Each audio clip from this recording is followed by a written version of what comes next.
Hi Year 11s, in this video I'm going to take you through the research component for the Childhood Obesity Assessment, in which you are creating an alternate for high sugared lunchbox food items. So, the research task. Recent research reveals that sugar consumption is a large contributor in the childhood obesity epidemic in Australia. Despite all this, all around the country, kids set off to school with their lunchboxes full of hidden sugar.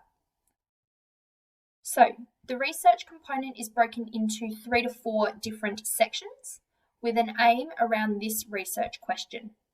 Why is there so much hidden sugar in popular lunchbox foods, and what are some alternatives? So you have 400 words to basically answer this question. And the way that you are going to answer this question is by breaking it down into the following subheadings and answering or covering the 2 dot points or the 3 dot points listed in each. Now, with 400 words, that's not very much at all. So your sentences need to be clear, concise, and straight to the point. To get the higher grade, having references and getting facts from primary and secondary sources is going to make your research, your discussion, and your analysis that much more in depth, which is the higher level for grading. So, you need to have an introduction. And in the introduction, you're going to cover how is sugar contributing to childhood obesity in Australia. So, including some facts, okay? So, picking out the key words in this sentence and popping it onto Google, some facts are definitely going to come up. Just make sure you're looking at credible websites such as the Australian Bureau of Statistics. You then need to make sure that you're keeping this web page for some references. You also need to define hidden sugar. What is hidden sugar compared to just normal sugar? All right, that should be one sentence. You then move on to the discussion part. So you need to research, okay, and find sources to back up what you are saying.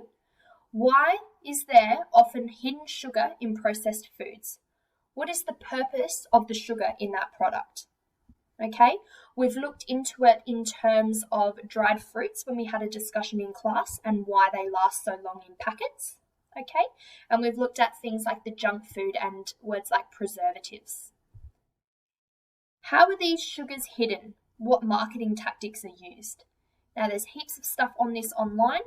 Marketing, okay, we looked at all of the different names for sugar. Okay, so by them changing it to be molasses instead of sugar, people don't know what that is, and that's a marketing tactic to hide these sugars. So, primary sources could be added here. Example, the perspective of a parent or someone from the health and nutrition industry. I know for a fact that there are lots of parents at the school who are teachers, so you could definitely interview them, send them a couple of questions and get their opinion on it. Or you could try reaching out to a nutritionist or a naturopath or a childhood doctor, someone like that, to get a perspective from them. All right, primary sources are then again going to boost that grade up to the next band. You then need to have an analysis. So you need to provide 3 examples of lunchbox foods that contain hidden sugar. You need to include the images of foods, the labels, packaging can be used here, okay? You need to include your chosen out-of-the-hat lunchbox item as one of your examples, if possible. Okay, so like I said, we're not necessarily choosing out of the hat. You have the freedom to pick your own. Okay, so if you're picking unhealthy pizza, all right, in this section here, you do need to include pizza just so that we can relate it and tie it all back together at the end. So providing 3 examples of lunchbox foods there. Your recommendations. Primary research again could be included here, all right? What suggestions can be made to parents to help them reduce or avoid hidden sugar in their child's lunchbox? 2 suggestions, okay? So these suggestions, yes, they can be your own, and I would like them to be your own. However, it is that next high level of thinking. If you find a credible resource, so a website, a book article, a magazine article, newspaper, an interview from someone that backs up what you are suggesting.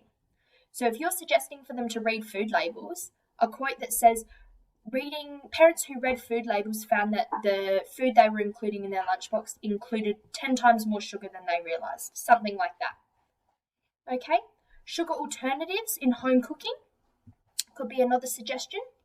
Low sugar lunchbox suggestions, so could include your healthy alternative as an example. You could put this in right at the beginning of the assignment so they know what it's about. And even some food swap suggestions, okay? Flavoured yogurt too, all right? These are just some ideas. You're more than welcome to use them and modify them and put them into your own words. However, it would be better if you could come up with your own 2 different ones. You then need to include a reference list. Okay, so this is the database that we generally use at the college for referencing. However, I've made a PowerPoint and there is a video on YouTube on my channel as well that goes through referencing. All right, and I've given you lots of resources, and you can also come and find me in class. Okay, and refer to the resources provided in class. Now, some of these are slightly out of date. Okay, should be within 5 years of it being posted or it being printed or released, okay? And if it isn't, you need to find a new updated resource. You also need to remember to use in-text references throughout, okay? We'll go through this in class, and if not, again, you can refer to my YouTube video, okay? So this goes through lots of different components for the research task, and it's the layout. So at each subheading, please make sure that you are using paragraphs. The use of images might be good to break it up and add a bit more eye appeal to your assignment, okay?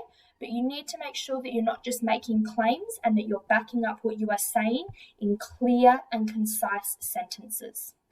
And just to provide you with some tips on this assignment for some tips and tricks, okay? The analysis is going to be important, okay? We've looked at why, we've defined it, and now we need to provide evidence. Okay, so your evidence is important. Your reference list and the references that you use is also important. It is going to be very hard to pass without a reference list. You're probably looking at 1 primary reference source and about 5 secondary sources for this part of the assignment. Okay, so like always, email me if you have any questions, and I look forward to reading your research. Thank you.